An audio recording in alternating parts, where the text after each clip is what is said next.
Хотя группа существовала только 4 года и оставила себе лишь 2 альбома оригинального материала, ее вклад в развитие музыки поистине неоценим. Они привнесли в жесткий и довольно однообразный бит тех лет мелодическое изящество, ассоциативную поэзию текстов и интонаций фолк-музыки старой Англии. Коллектив был создан в 1961 году друзьями Родом Арджентом, Полом Эткинсоном и Хью Гранди в маленьком провинциальном городе Сент-Олбанс, который находится недалеко от Лондона. На момент создания группы музыканты учились в старшей школе, и каждый из участников коллектива жил музыкой. В одном из поздних интервью музыканты признались в том, что не планировали раскручивать группу серьезно, им просто нравилось играть на инструментах. Первые репетиции показали, что коллективу не хватало басиста. Вскоре коллектив пополнил музыкант Пол Арнольд, и все стало на свои места.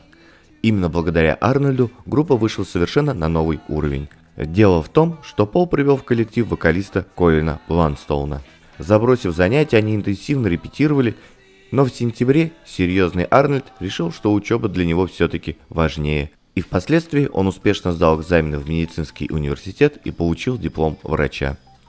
Его место занял живший по соседству Крис Уайт.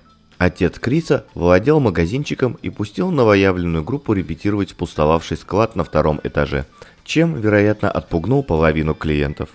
Увлеченные историей средневековой Англии, сказками и мистикой, они взяли устрашающее название «The Zombies» – «Живые мертвецы». Впоследствии в одном из интервью Пол Эткинсон признался, что они посчитали, что больше никто не выберет себе такое название. Ближе к зиме группа начала выбираться со своего чердака и играла на танцах в близлежащих колледжах.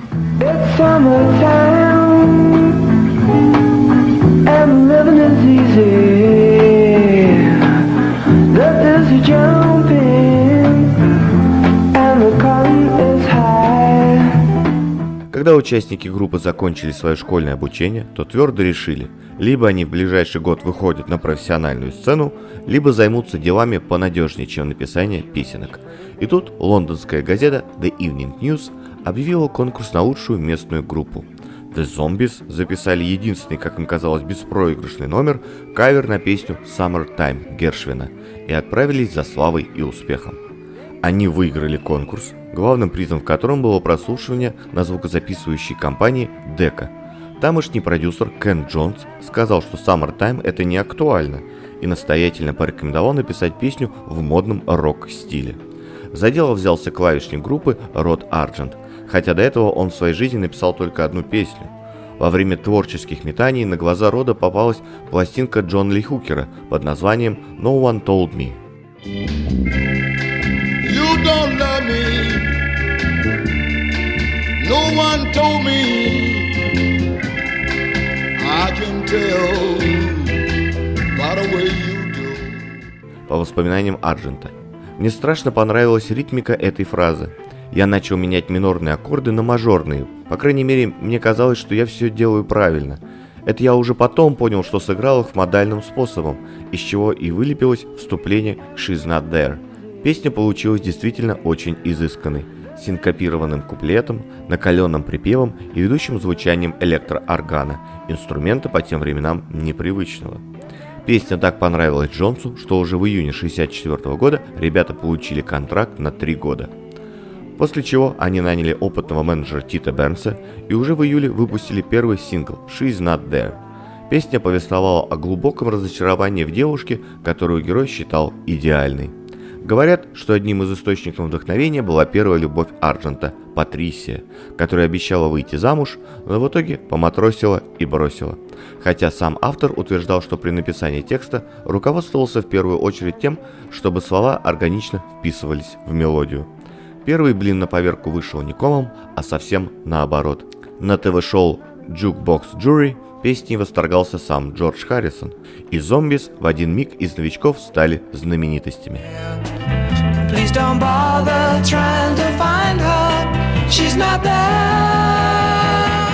Однако дальше дела у группы не заладились. Второй сингл «Leave Me Be» провалился, и английская пресса зачислила The Zombies в разряд факиров на час. Тем не менее, в Америке их диск покупали, и к декабрю «She's Not There» достигла второй строчки и статуса золотого диска. Тут же последовало приглашение на гастроли.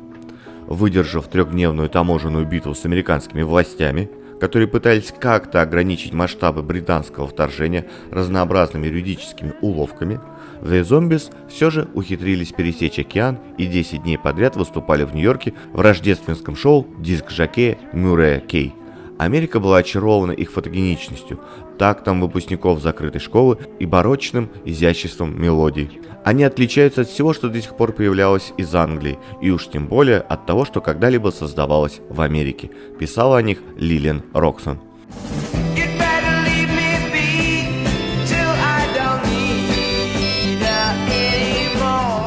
Следующая запись Tell Her No в феврале 65-го поднялась в Америке на 6-ю строчку, тогда как в Англии была лишь 42-й.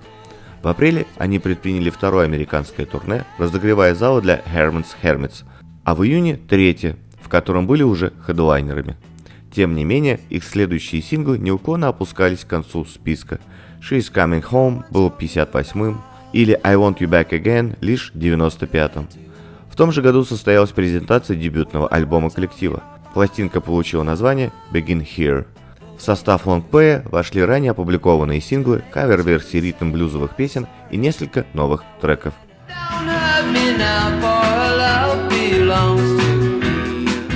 В начале 1966 года The Zombies сыграли эпизодические роли в ленте Bunny Lake is Missing, но это не помогло двум песням из фильма Just Out of Reach и Remember You добиться успеха. Несмотря на то, что группа по-прежнему собирала залы по всему миру, внутри группы зрело недовольство политикой Дека, которая лишила их возможности нормально работать в студии. После еще двух неудачных 45-ок отношения с Дека завершились, и в июне 1967 года группа подписала контракт с Columbia, обещавший ей большую творческую свободу. Второй альбом Odyssey and Oracle продюсировали сами Argent и White, а его запись фирма и группа финансировали совместно. Но прежде чем он вышел, Бланстон и Эткинсон в декабре 1967 года объявили о своем уходе. Фактически группа распалась. Род Argent объясняет такое решение чисто финансовыми соображениями. Крис Уайт и я имели неплохие авторские засторонние записи и были в абсолютном порядке. В любой момент в одной из стран какая-то из наших песен была хитом. Но у нас не было топ-песен в Великобритании. В те дни гонорары сильно зависели от того, когда у вас был последний хит. Поэтому на родине наш ценник постоянно снижался. Я помню, как Пол Аткинсон сказал: «Послушайте, ребята, я только что женился, и у меня нет денег. Мне жаль, но мне придется уйти». Это стало катализатором распада. Запись Odyssey and Oracle была закончена в студии Abbey Road в конце 1967 года. Columbia не хотела выпускать альбом уже распущенной группы. Несмотря на это, альбом был все же выпущен почти год спустя, прежде всего по настоянию Элла Купера, который написал к пластинке аннотацию и определил ее на соловый лейбл Date.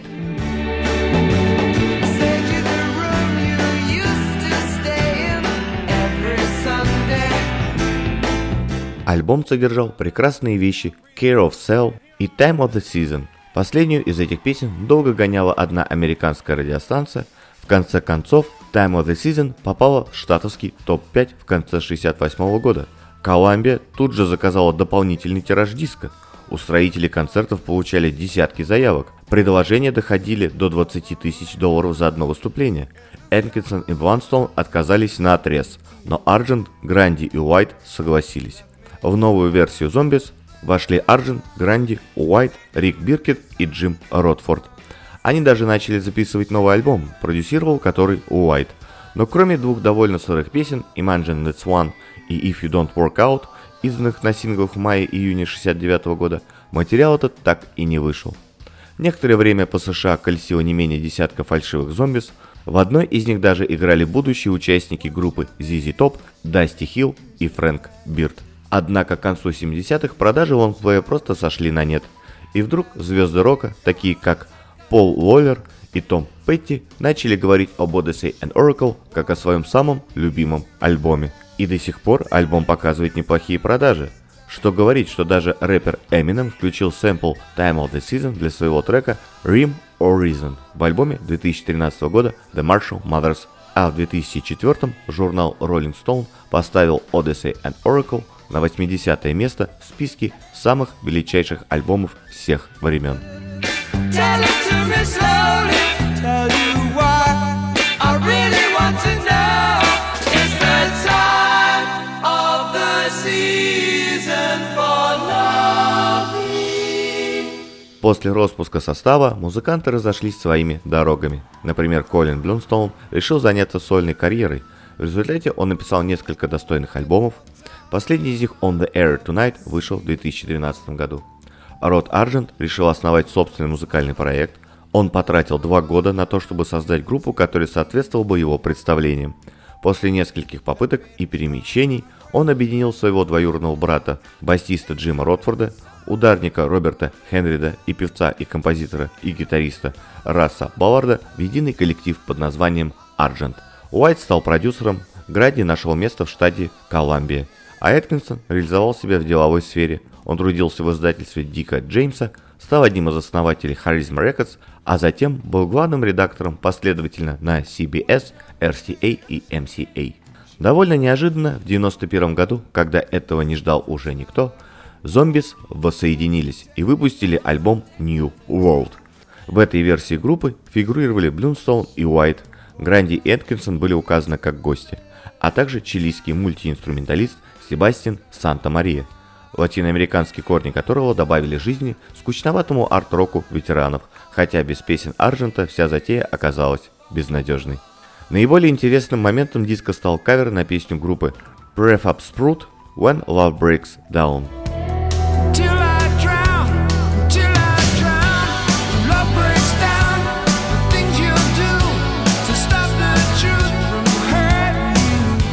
Но настоящее возрождение группы произошло в начале 2000-х годов. Именно тогда Род и Колин выпустили совместный альбом Out of the Shadows.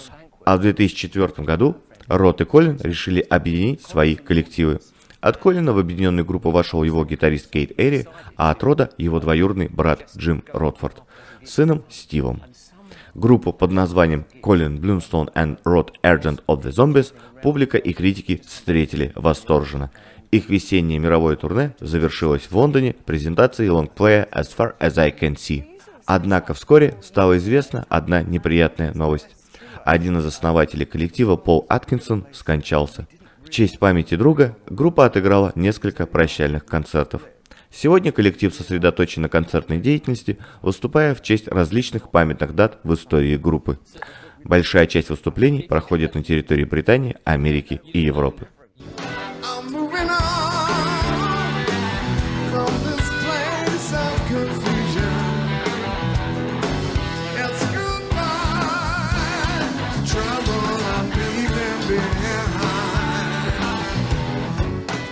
Несмотря на мощное влияние группы на коллективы типа The Kinks, The Daft Punk, Procol Harum и других, она так и осталась одной из наиболее недооцененных команд в истории рока. Несмотря на свою короткую дискографию, Zombies внесли важный вклад в развитие рок-музыки. По словам музыкального критика Мельцера, они явились переходным этапом между Beatles и Doors.